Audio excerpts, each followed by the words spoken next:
Clearly, marriage hadn't been Eminem's strong suit. He was quoted in a Rolling Stone interview in 2002 saying, "I would rather be on an effing coach flight with NSYNC at the back of the plane in the last row, in them seats that don't go back, just stuck there with the bathroom out of order. I would rather have a baby through my penis than get married again. I can't take what I went through last year. I don't ever want to experience that again." And he would also open up about his struggles with the divorce in a 2002 Sway interview, saying that his world collapsed when Kim finally decided to walk away from the marriage. How difficult was the divorce? This is a woman that I've known since she was 14 years old. We started dating at like 16. I've known this woman all my life, and she's leaving. With that and the combination of everything that was going on around me, my world was like... But following the pair's split, Eminem would press on with his booming rap career, releasing his iconic third full-length project, The Eminem Show, on May 26, 2002. And this project was laced with references to his personal life and relationships. The skit The Kiss saw Eminem recreating those very moments leading up to that pistol whipping incident, with M later telling Sway that he decided to recreate this incident as entertainment because the reality of his life in that moment was far from entertaining. I had to put a little twist on it to make it entertaining because God knows it wasn't entertaining that night. His diss track towards his mother, Cleaning Out My Closet, also saw him addressing Kim briefly too, as he would rap that he would always try and keep things together in his marriage for the sake of his daughter, suggesting that he had truly tried to make things work with Kim, as well as referencing the John Guerra incident, suggesting that he was smart not to put bullets in the gun because he believed had he had the gun loaded that night, he might have killed both Kim and Guerra. Now, another track on the album, Superman, would see Eminem reflecting on his dealings with women at large, ambiguously discussing his relationships with Kim and beyond, with the hook of the song positioning him as the Superman that comes to save women, but ending that hook with a twist seemingly saying that after Eminem comes to save the women's day, he ends up driving them crazy and they end up making him want to be sick. A slick double entendre that could describe both the toxic on and off again relationship with Kim, as well as Eminem's negative and regretful experiences pursuing groupies on the road. He would start the verse rapping that he's newly single after the divorce, and suggesting that this time around, he's not planning to let women bring him down. He would infer that since the divorce, he has been much more disrespectful towards women, and even alluding to a much reported on fling with singer Mariah Carey. At the end of the second verse, Eminem drops a string of lyrics that seem to refer to his jealous nature, referencing following women around bars and trying to catch them out in their lies, even questioning if he can ever trust women again, with this clearly being a reference to following Kim around to a bar and catching her kissing John Guerra. In the third verse, Eminem reenacts a conversation between himself and a new lover as the woman notices the grisly Kim Rot in Pieces tattoo on his stomach, with him telling the woman that they won't ever know the real thing, perhaps suggesting that only Kim really does. Elsewhere on the Eminem Show, he would discuss not being able to juggle his career and the relationship with Kim on the track Say Goodbye to Hollywood, rapping that he thought he had it all figured out when he got famous, and suggesting that he thought he was tough enough to stick it out with Kim, juggling the fame and the relationship, but it turned out he was not, reflecting that it was this failure to keep it all together, culminating in his arrest after that pistol whipping incident. M goes on to rap that incident, catching his wife cheating at the bar and catching an assault charge afterwards, should have been enough for him to leave the relationship then, suggesting that he fooled himself in thinking that Kim would have been there for him at his lowest point,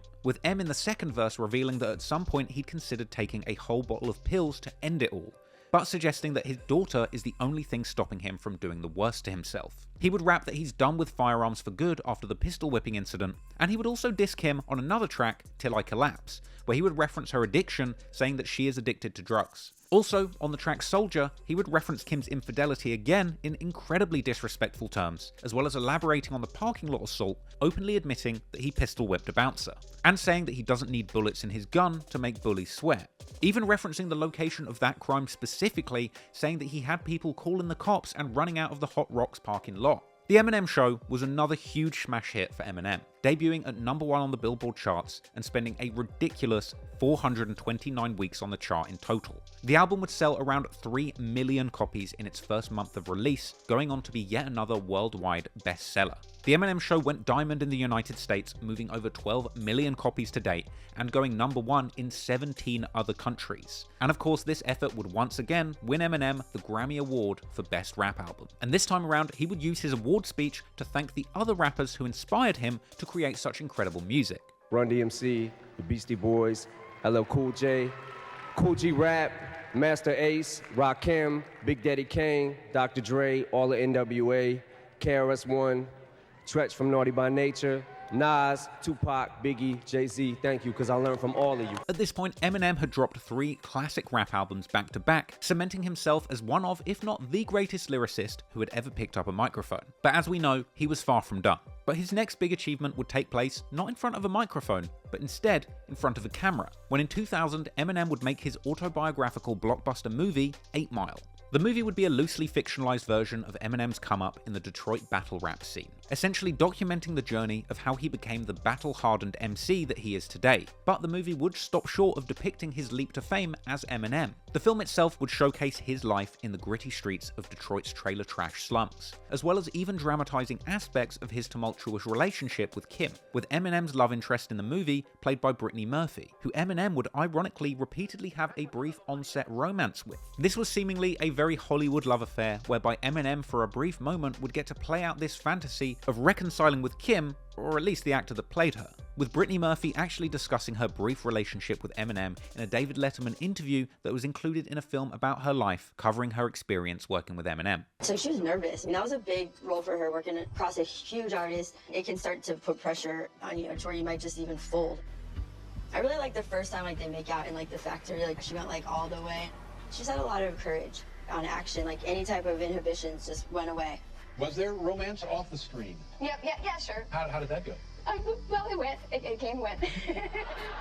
It's fascinating to know that the on-screen chemistry also was going off the screen. And now, the film 8 Mile wasn't exactly a glowing reflection of Kim's role in Eminem's come-up. It included scenes where Eminem's love interest would be caught in the act of cheating, a scene which Kim herself actually denied ever happened in real life. Well, there was a scene where basically it was he found you in a compromising situation with another man inside a radio station studio or a music studio, whatever. It was supposed to be one of his good friends. How true is that, or was that just something else he just made up in his artistic mind? That never happened. Never. I've never been with any of his friends. Or I've never even been to a radio station. With Kim herself actually later claiming that she had refused to watch the movie, as well as suggesting that a lot of what ended up on the screen was completely untrue. Now, in the movie 8 Mile, once again, he portrayed you in a real negative light. I've never seen that movie. Oh, you've never seen the movie 8 Mile? Nope. Well, just to give you a little update, I'm shocked you've never seen the movie 8 Mile. I choose not to see it. You refuse to see it? Yeah, I just don't want to see it. I heard half of that movie never happened. I don't know. He never stayed in a trailer park off 8 Mile. I don't know where all that came from. Loosely based on his life. But despite Kim not buying a ticket, 8 Mile was yet another huge success in Eminem's career catalogue. The movie would gross over $50 million at opening and close to $250 million worldwide.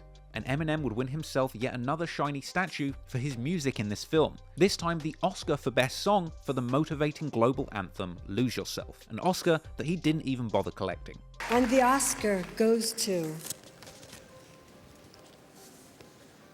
Woo! The Oscar goes to Eminem, Jeff Bass, and Luis Resto for Lose Yourself from 8 Mile. At this point, it's really hard to imagine Eminem failing at anything. But behind all the success, he was continuing to struggle in his personal life, with Kim and the people surrounding her continuing to drag him into a dark place.